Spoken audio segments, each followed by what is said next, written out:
केंद्रीय विमान वाहतूक राज्यमंत्री मुरलीधर मोहोळ यांनी आज पुणे महापालिकेत विमानतळाच्या विविध प्रश्नांबाबत बैठक घेत संबंधित अधिकाऱ्यांशी चर्चा केली आणि सर्व प्रश्न सोडवण्याच्या दृष्टीने प्रयत्न करण्याचे निर्देश दिलेत। पुणे विमानतळाच्या आजूबाजूला साठलेल्या कचऱ्यामुळे तसेच अन्य कारणांमुळे विमानतळ परिसरात विविध समस्या निर्माण होत आहेत। यामुळे पक्ष्यांचा व कुत्र्यांचा वावर वाढल्याने विमानांना मोठा धोका निर्माण झाला आहे।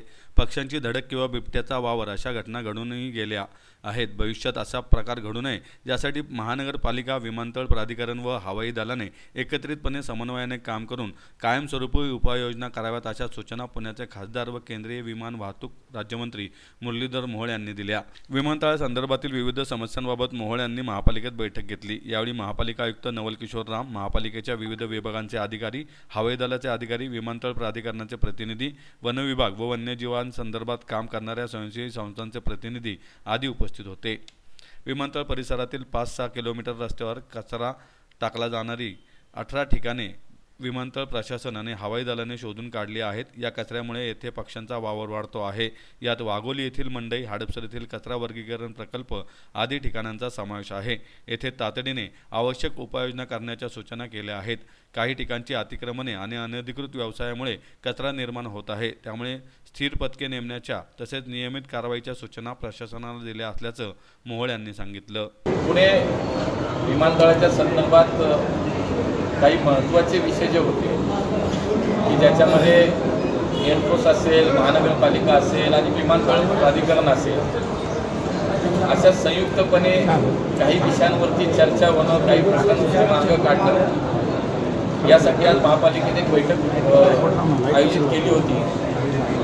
त्यामध्ये विशेष करून मागच्या काही काळात विमानतळ आणि धावपट्टीच्या परिसरामध्ये जे पक्ष्यांच्या हालचाली आहेत, बर्ड काही घटना घडत आहेत।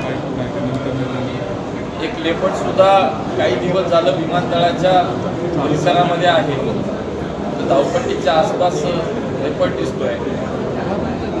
त्याच परिसरात काही आणि त्याच्यासारखे काही विमानतळाच्या आतमध्ये दिसत आहेत प्राणी। या सगळ्यांवरती एक कायमस्वरूपी काहीतरी उपाययोजना व्हावी आणि म्हणून एअरफोर्सचे अधिकारी असतील, महापालिकेचे अधिकारी, पोलीस अधिकारी आणि विमानतळ अधिकारी अशा सगळ्यांची एक संयुक्त बैठक आता आम्ही या ठिकाणी केली। आणि खरं तर विमानतळाच्या आजूबाजूला 5-6 किलोमीटरच्या अंतरावरती जिथे कचरा निर्माण होतो, कुत्र्यांना खाद्य तयार असतं, पक्षी जिथे जमा होतात, असे काही कॉर्निंग स्पॉट एअरफोर्स आणि विमानतळ प्राधिकरणाने 11 असे वेगवेगळे स्पॉट निर्माण केले, जिथं आहेत ते आयडेंटिफाय केले होते। आणि महानगरपालिका म्हणून त्या ठिकाणी काही कार्यवाही करणं अपेक्षित आहे। उदाहरणार्थ वाघोलीची आमची भाजी मंडई असेल, हडपसरचा कचऱ्यावरचा जो प्रक्रिया करणारा रॅम्प असेल, असे वेगवेगळे 11 स्पॉट त्या ठिकाणी जर लवकरात लवकर आपल्याला स्वच्छतेच्या दृष्टीनं आणि या बर्ड्सच्या दृष्टीनं, कुत्रे जी येत आहेत त्याच्या दृष्टीनं की बाबा ह्याचा त्रास होऊ नये आणि अडथळा विमानसेवेमध्ये त्याचा येऊ नये आणि भविष्यात कुठलाही धोका आपल्याला पत्करायचा नाही आहे। आणि म्हणून या सगळ्या विषयात एक सविस्तर चर्चा झाली। महानगरपालिकेने त्यांचं एक स्वतंत्र या संदर्भात एक सिस्टीम लावावी, आरोग्य विभागाच्या माध्यमातून पोलिसांची मदत घ्यावी, त्या ठिकाणी फिक्स पॉईंट लावावे, ज्या ठिकाणी अनधिकृत अशा पद्धतीचे काही ठिकाणी असं त्याच्यावर कारवाई केली जावी। रस्त्यावरती ठिकठिकाणी असलेल्या कचरा तिथं साठतोय तो आता कुठेही दिसला नाही पाहिजे, अशा पद्धतीच्या काही सूचना या ठिकाणी प्रशासनाला आपण दिल्यात। हीच अपेक्षा आहे की या सगळ्यांचा एकत्रितपणे पुढच्या काळातही संवाद राहावा, त्यांच्यामध्ये समन्वय राहावा, अशा पद्धतीच्याही सूचना सर्वांना दिल्यात।